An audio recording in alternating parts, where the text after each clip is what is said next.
আল কোরআন বাংলা। আমরা কোরআন শরীফের বাংলা যে সূরা আল হিজরের বাংলা অর্থ শুনবো ইনশাল্লাহ।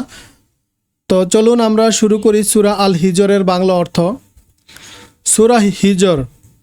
বিসমিল্লাহির রহমানির রহিম, পরম করুণাময় দয়ালু আল্লাহর নামে। সূরা হিজর মক্কায় অবতীর্ণ, আয়াত সংখ্যা হচ্ছে ৯৯টি, এর মধ্যে রুকু রয়েছে ৬টি। আলিফলাম রা, এটা কিতাবের ও সুস্পষ্ট কুরআনের আয়াত।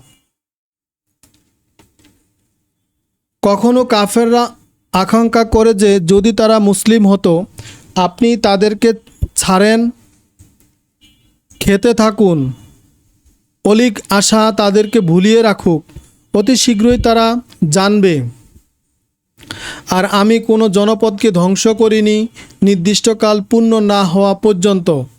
কোনো জাতি নির্দিষ্ট সময় আসার পূর্বে ধ্বংস হয় না, আর পরেও হয় না। তারা বলে, হে কোরআন প্রাপ্ত ব্যক্তি, তুমি তো এক উম্মাদ মাত্র। যদি তুমি সত্যবাদী হও তবে আমাদের কাছে ফেরেশতা আনয়ন করো না কেন? যথার্থ কারণে ব্যতিরেকে আমি ফেরেশতা পাঠাই না। পাঠালে তারা তখন অবকাশ পাবে না। নিশ্চয়ই আমি এই কোরআন নাজিল করেছি এবং সংরক্ষণ আমিই করব। আর আপনার পূর্বে আমি অনেক জাতির নিকট রাসূল প্রেরণ করেছি, আর তাদের নিকট যে রাসূল আগমন করেছে তারা তার সাথে ঠাট্টা করেছে। এভাবে আমি তা দোষীদের মনে সঞ্চার করি, তারা তা বিশ্বাস করে না। তাদের পূর্ববর্তীদের এই আচরণই ছিল। আমরা শুনছি সূরা হিজর থেকে। আপনারা সূরা হিজরের বাংলা অর্থ ইনশাল্লাহ আমরা শুনছি কোরআন শরীফ থেকে।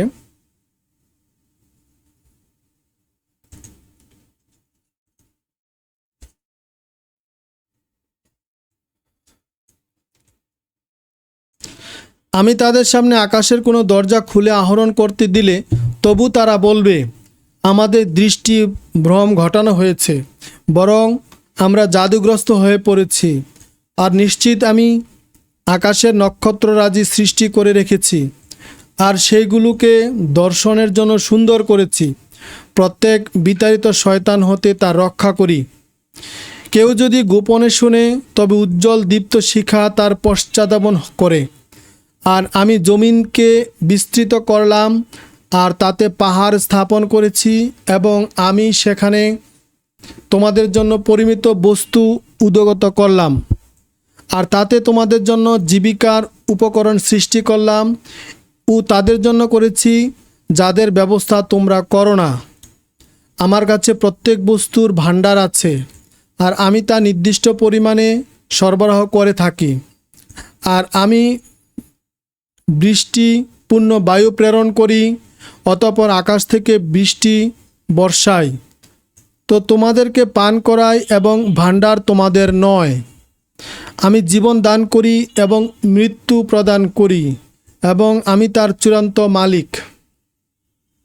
আর আমি তোমাদের পূর্ববর্তীদেরকে জানি এবং তোমাদেরকে পরবর্তীদেরকেও জানি। আমরা শুনছি সূরা হিজর, আল কোরআন থেকে সূরা হিজরের বাংলা অর্থ। নিঃসন্দেহে আপনার রব তাদের সকলকে একত্র করবেন।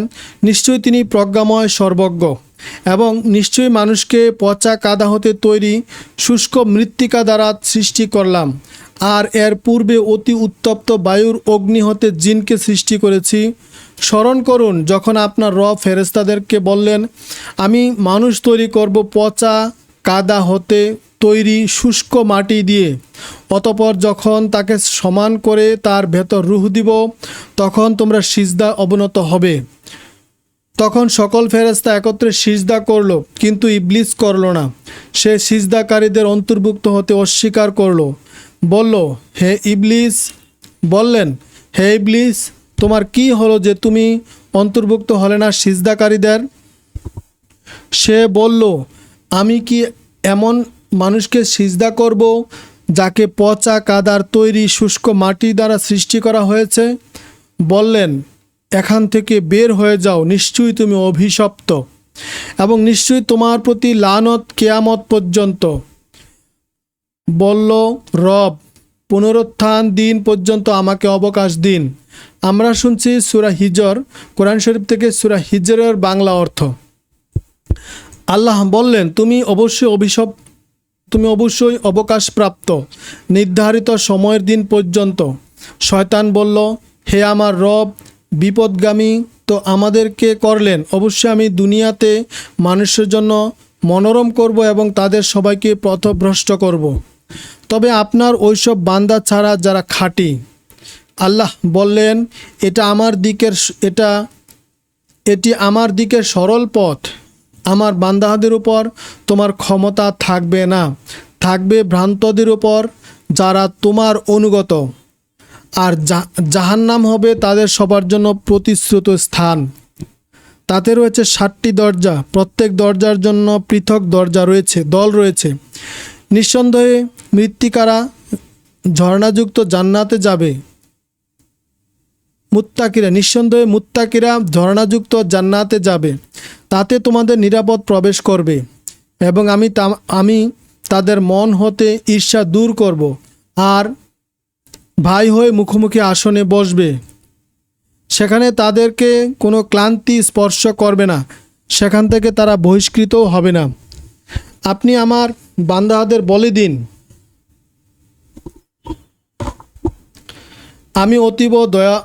আমি অতীব ক্ষমাশীল এবং দয়ালু, আর আমার শাস্তি অত্যন্ত মর্মান্তিক। ইব্রাহিমের অতিথিদের ব্যাপারে জানিয়ে দিন, তারা যখন সেখানে প্রবেশ করে বলল, সালাম, তোমাদের আগমনে আমরা আতঙ্কিত। তারা বলল, ভয় করো না, এক জ্ঞানী ছেলের সংবাদ দেব। বলল, তোমাদের কি বার্ধক্যাবস্থায় আমাকে শুভ সংবাদ দিবে? অতএব তোমরা কিসের সুসংবাদ দিবে? বলল, আমরা আপনাকে যথার্থ সংবাদ দিতেছি, কাজেই নিরাশ হবেন না। ইব্রাহিম বলল, নিজ রবের রহমত হতে কে নিরাশ হয়, পথভ্রষ্ট লোকেরা ছাড়া? বলল, হে প্রেরিতরা, তোমাদের আর কি কাজ? তারা বলল, আমরা প্রেরিত হয়েছি দোষী সম্প্রদায়ের প্রতি, তবে লূতের পরিবার নয়, আমরা তাদের রক্ষা করব, কিন্তু তার স্ত্রীকে নয়, কেননা আমরা স্থির করেছি যে সে পশ্চাৎবর্তীদের অন্তর্ভুক্ত। প্রেরিতরা লূত পরিবারে আসলো। লূত বলল, তোমরা অপরিচিত লোক। তারা বলল, বরং তাদের সন্দেহ করার বিষয় নিয়ে এসেছি। তোমার নিকট সত্যসহ এসেছি এবং আমরা সত্যবাদী। তুমি রাতের কোনো অংশে পরিবার সহ চলে যাও, তাদের পেছনে চলুন, কেউ যেন পেছনে না তাকায়। যে স্থানে যাওয়ার জন্য আদিষ্ট সে স্থানে চলে যাও। এবং লূতের নিকট এই ব্যাপারে সিদ্ধান্ত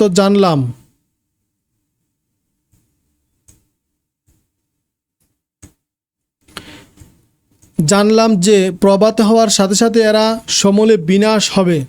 আর নগরীর লোকেরা উল্লাস করতে করতে হাজির হলো। লূত বলল, এরা মেহমান, আমাকে অসম্মান করো না, আল্লাহকে ভয় করো, আমাকে হেয় করো না। তারা বলল, দুনিয়া জোড়া লোকের ব্যাপারে নিষেধ করিনি। বলল, যদি করো তবে আমার কন্যারা আছে। তোমাদের জীবনের কসম, তারা তো নেশায় মত্ত ছিল। সূর্যোদয় কালের সময় তাদেরকে পাকড়াও করলেও এটা মহাধ্বনি। অতঃপর সে জনপদকে উল্টে দিলাম, তাদের উপর পাহাড়ের কঙ্কর বর্ষণ করলাম এবং সূক্ষ্মদর্শীদের ঘটনার জন্য নির্দেশনা রয়েছে। আর সে জনপদ তো চলার পথেই বিদ্যমান ছিল। অবশ্যই যারা মুমিন তাদের জন্য এতে নিদর্শন আছে। আর আইকাবাসীরাও শুআইবের সম্প্রদায় জালিম ছিল, আমি তাদের থেকে প্রতিশোধ নিয়েছি। উভয়টি প্রকাশ্য পথে আছে। হিজরবাসীরা রাসূলদের মিথ্যা বলেছিল। আমরা শুনছি আল কোরআন থেকে সূরা হিজরের বাংলা অর্থ, তাদেরকে আমি আমার নিদর্শন দিয়েছি, কিন্তু তারা তা থেকে বিমুখ হয়েছে। তারা তাদের নিরাপত্তার জন্য পাহাড় কেটে গৃহ নির্মাণ করত। প্রত্যুষে তাদের মহানাদ পাকড়াও করল, তখন তাদের কোনো কাজে আসেনি অর্জিত বিষয়। আমি আসমান, জমিন ও উভয়ের মধ্যকার সব কিছুই যথার্থ সৃষ্টি করেছি। আর অবশ্যই কেয়ামত আসবে, সুতরাং আপনি তাদেরকে সুন্দরভাবে উপেক্ষা করুন। নিশ্চয়ই আপনার রব মহাস্রষ্টা, মহাজ্ঞানী। আপনাকে পূর্ণ পূর্ণ আবৃত করার 7 আয়াত দান করেছি ও কুরআন প্রদান করেছি।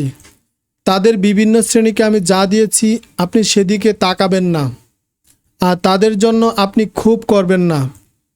মুমিনদের জন্য আপনার বাহু অবনত করুন এবং বলুন, আমি তো শুধু এক প্রকাশ্য সতর্ককারী।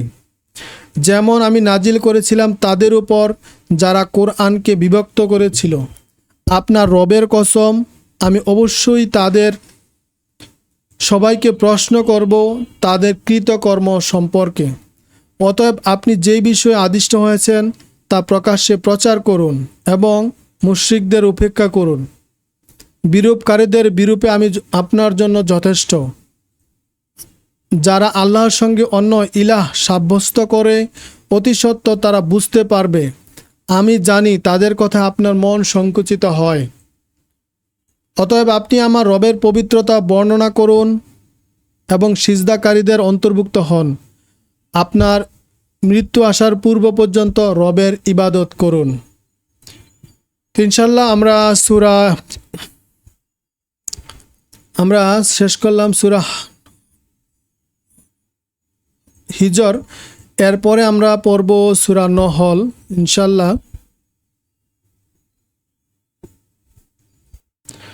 তো সূরা হিজর বাংলা অর্থ আমরা কোরআন শরীফ থেকে ইনশাল্লাহ শেষ করলাম। তারপরে আমরা অন্য আরেকটি সূরা পড়ব। তো সেই পর্যন্ত আপনারা দেখতে থাকুন।